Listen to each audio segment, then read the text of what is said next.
朋友们，我是陆羽。就在刚才，一份来自亚洲海关的内部指令已传遍全球金融核心圈层。从即日起，所有从欧美运抵上海洋山港、新加坡玉兰港的贵金属，若无法提供完整的矿山级溯源证明，将面临无限期扣押与合规隔离审查。我将其称为黄金隔离令。这绝不仅是信任危机或流动性问题，而是直接发起的实物阻断战。当西方的银行家们千辛万苦将黄金运至亚洲以偿付债务，港口方面给出的回应是来源不明，拒绝接收。不仅如此，黄金还将被扣押，而债务依旧存在，利息照计。这是一场赤裸裸的合规性绞杀。消息传出后，伦敦经营市场协会的后台系统中已出现多笔交割暂停与港口扣押的警示，数吨即将在亚洲早盘交割的黄金已陷入僵局。为什么是现在？这道指令实则剑指三类争议金条，迫使全球黄金市场直面其长期存在的来源与真实性问题。若您手中或所持基金涉及此类资产，务必提高警惕。今夜注定无眠，而这场始于港口的隔离，或许正在拉开全球金融秩序重塑的序幕。我是陆羽，我们明天继续观察这场风暴的演变。首先，咱们得看看这个黄金隔离令，它摆在台面上的理由是什么？理由非常冠冕堂皇，叫 ESG 供应链合规与反洗钱溯源，听着是不是特别正义，特别高大上？是不是感觉似曾相识？没错，这恰恰就是最高端的猎杀手段。大家想想看，过去这几十年，西方国家一直用啥 ESG 啊、环保啊、人权啊这些牌来卡咱们发展中国家的脖子，说你棉花种植不环保，禁止进口，说你光伏板生产用了强迫劳动，扣押在海关，说你电池碳足迹超标，加收巨额关税。西方就用这一套他们自己定的规则，把咱们的物美价廉的商品挡在门外，或者强行分走一大块利润。但是现在风水轮流转了，东方国家，特别是像金砖国家联盟这些，算是把这一招学透了，来了个以其人之道还治其人之身。这次上海和新加坡海关给出的扣押理由非常技术流，这批主要从伦敦、苏黎世运过来的黄金，缺乏从矿山开采出来，一直到存入金库这个全链条的碳足迹证明，还有合规开采的证明。这在以前算个事儿吗？根本不算。以前黄金就是黄金，只要纯度够4个9，谁管你是从哪个山头挖出来的。伦敦那些金库里的金条，很多都是几十年前甚至上百年前铸的，倒手了无数遍，重容重铸了好几回，你让他去哪找最初的出生证明？但现在不行了，亚洲海关说了，规矩变了，你拿不出证明，我就有理由怀疑你这是冲突黄金，是沾着血的金子。我怀疑你这是用来洗钱的黄金，或者是那些被制裁国家偷偷运出来的走私黄金。为了全球的金融安全着想，我必须扣下来查清楚。这一招可真是结结实实打在了西方的7寸上。因为我们之前分析巴塞尔协议 FOL 的时候提到过，欧洲那边的银行正在疯狂地把自家金库底儿都扫干净了，把那些老掉牙的压箱底的金条拼命往亚洲运，就是为了平掉账面上的窟窿，满足新的监管要求。而这些老金条，我敢说90%都拿不出符合现在这套严苛标准的全链路合规证明。这下好了，路被彻底堵死了，物理层面的黄金流动性被一道轻飘飘的行政指令直接切断。那么具体是哪3类金条成了这次隔离令重点照顾的对象呢？这也是咱们普通投资者必须打起12分精神警惕的雷区，因为这直接关系到你手里的资产会不会一夜之间贬值，甚至变成没人要的金属疙瘩。第一类，我叫它僵尸金条，顾名思义，就是那种缺乏完整身世证明、来历不明的重铸金条。这是目前全球市场上存量最大的一类，也是西方银行库存里的主力军。大家要知道，瑞士那是全球最大的黄金精炼中心。过去几十年，全世界的黄金从非洲、从南美、从各个地方挖出来，很多都运到了瑞士。在瑞士的炼厂里，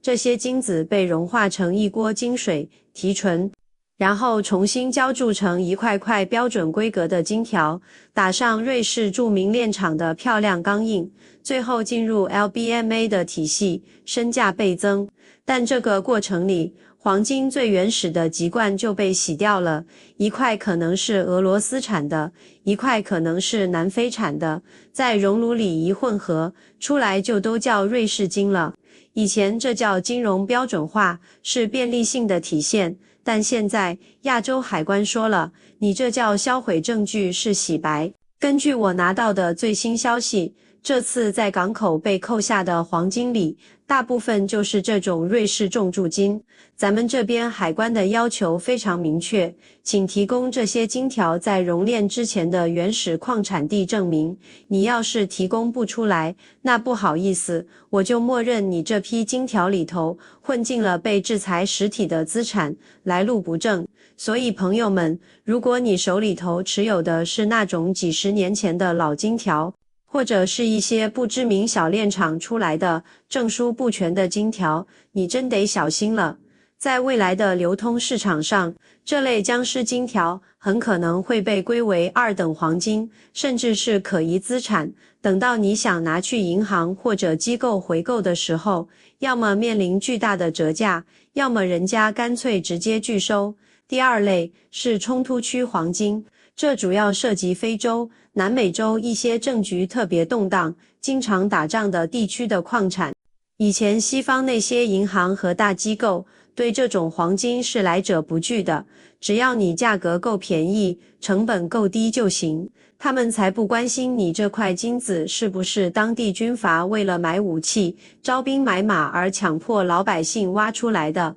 但现在，随着全球地缘政治博弈到了白热化的阶段，这类黄金就成了最好的道德大棒下的牺牲品。这次指令里明确提到了，对于那些来自某些特定经纬度区域，这不明摆着暗指那些战乱国骂的黄金，除非能提供一份极其严苛、几乎很难办到的非冲突合规书，否则一律视为血金，禁止入境。这一招其实也是在敲打西方的一些矿业巨头，因为很多西方大公司在非洲那边的经营水很深，并不干净。现在亚洲这个最大的黄金消费市场一关门，这些矿企的现金流可能说断就断。所以如果你碰巧买了这类矿业公司的股票，明天周一开盘可得做好心理准备。第三类也是这次打击最精准、政治味道最浓、科技含量最高的一类，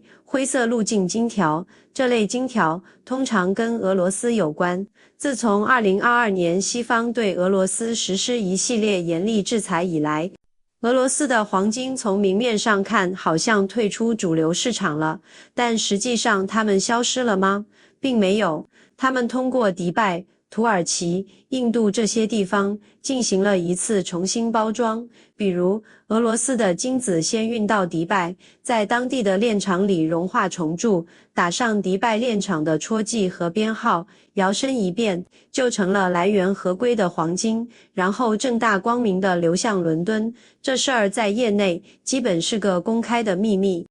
伦敦那边为了维持市场表面的流动性，也一直是睁一只眼闭一只眼。但现在亚洲这边不干了，直接掀桌子了。这次的隔离令特别用上了一项黑科技，同位素检测技术。这是什么概念？就是在海关现场直接对金条进行微量元素分析，就像给金子做亲子鉴定一样。每一处矿山出的金子，因为地质环境不同，其内部的微量元素指纹是独一无二的，这东西造不了假。地质学是不会撒谎的，俄罗斯乌拉尔山脉的金子和澳大利亚矿坑里挖出来的金子，它们的同位素特征完全不同。一旦海关的检测仪滴一声，发现这批所谓的迪拜金，其微量元素指纹指向的是俄罗斯矿区，那没二话，立即扣押。这招太狠了。它不仅切断了俄罗斯通过灰色渠道变现的路径，逼着俄罗斯只能直接和愿意交易的国家做双边买卖，更重要的是，它让伦敦金库里那些试图浑水摸鱼、蒙混过关的库存，瞬间变成了死库存，再也动不了。银行家们现在面对的是一个死局，他们手里不是没金子，但这些金子要么是说不清来历的僵尸金，要么是洗过澡的灰色金，在亚洲海关的高科技检测和铁面条纹面前，全部变成了无法交割的废铁。这就是为什么伦敦金交所后台会出现大片无法交割红色警告的真正原因，不是没有金子，而是没有能通关的干净的金子。朋友们，讲到这儿，你们应该能慢慢看清楚这背后那盘大棋了吧？这根本不是什么环保，也不是简单的合规审查，这是一场关于黄金定价权的赤裸裸的争夺战。东方国家通过主动提高收货标准，实质上是对西方积累了上百年的黄金库存进行了一次降维打击。这就好比你家里存了100吨黄金，你觉得自己富可敌国，但我现在站出来制定一个新规则，从现在起，只有纯度达到 99.999%， 而且必须产自我指定的那几个矿山的黄金，才能叫黄金，才能进入我的市场流通。你其他的那些，对不起，在我这儿都算金属垃圾。那么一夜之间，你依仗未根本的财富，价值就可能归零。对，我说的就是现在正在发生的这件事。那么，最现实的问题来了，明天周一早晨，市场一开盘，这个周末傍晚才突然砸下来的消息，会怎么引爆整个市场？我给大家推演一下。首先，现货黄金的溢价将彻底失控，因为符合新规的能顺利通关的身家清白的新金条会变得极度稀缺，一票难求。亚洲的买家，特别是咱们国内的机构，会发了疯一样去抢购那些由中国、澳大利亚这些被视为安全产区新出厂的，带着完整区块链溯源数字证书的金条。这类金条的价格会远远甩开 LBMA 电子屏幕上那个还在交易的纸黄金价格。我们会亲眼目睹一个极其分裂的市场，一边是 LBMA 的纸黄金价格可能因为银行恐慌性抛售而剧烈震荡甚至下跌，另一边，在真实的实物市场上，你拿着钱根本买不到符合要求的好金子。这就叫价格双轨制，两个世界，两种价格。其次，那些规模庞大的黄金 ETF 将面临前所未有的赎回压力。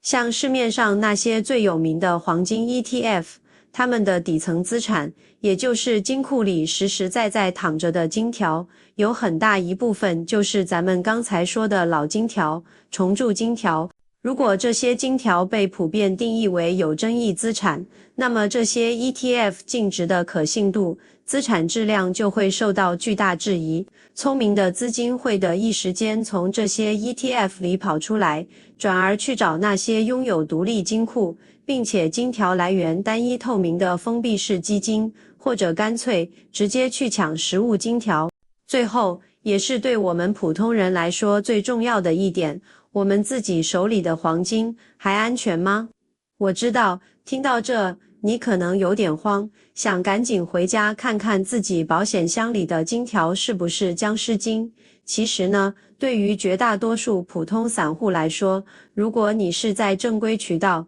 比如咱们的国有大银行，或者那些知名的老牌金店买的品牌投资金条，或者是国家央行发行的熊猫金币什么的，你不需要太过担心，因为这些金条主要是在国内体系内流通和回购，不涉及跨国交割那么复杂的博弈，而且有国家信用或者大品牌信用在做背书，成色和纯度都是有绝对保证的。但是，如果你手里持有的是一些来路不明的回收金杂牌小金铺出的杂牌金，或者没有正规证书的海外老金条，甚至你主要持有的只是银行账户里的纸黄金，那我真的建议你认真考虑一下，尽快做一个资产置换。在无法交割、红灯四处亮起的今天，纸黄金承诺背后的实物支撑是存疑的，它可能真的就只是一张电子凭证，而那些质量不明的劣质实物金，在未来也可能面临流动性枯竭和大幅折价的困境。朋友们，2026年的金融开局可谓精彩纷呈。从乌金条造假事件到巴塞尔协议 FO 引发的资金困局，再到今晚黄金隔离令的冲击，这三件事环环相扣，共同指向一场不可逆的全球金融体系硬分叉。世界正分裂为两个平行宇宙，一边是西方主导的信用与债务驱动的纸面金融体系，另一边是东方重视实物资源、严格合规的现实规则体系。黄金作为连接这两个体系的桥梁，正被这道隔离令强行阻断。桥断之时，也意味着金融秩序的巨浪来临。今晚，伦敦金融城的交易员们将彻夜难眠，必须在几小时内想出对策，避免开盘后的系统性风险。但对于早已看清趋势、持有清洁实物的人来说，这只是新秩序诞生前的阵痛。所谓港口扣押，消息无需过度恐慌，被拦截的是问题金，而来源清晰的黄金，其价值不会因行政命令或检测技术而动摇，甚至可以说，此举是长期利好，它标志着黄金定价权正从操纵数字的西方银行，逐渐回归实际生产方与持有者手中。潮水正在退去，亚洲海关的行动相当于亲手打开了那个最大游泳池的水闸。本期内容涉及敏感信息，未必能长久存留。若你认为这些分析对你认知财富、制定决策确有价值，请务必保存并分享给你关心的人。这不仅关乎资产安全，更是亲历历史的见证。我是陆羽，会活智库中与大家一起守望趋势的伙伴，在这不平凡的夜晚，祝你能安然入眠。明天天亮之后，我们将共同见证新的篇章。明天盘中见。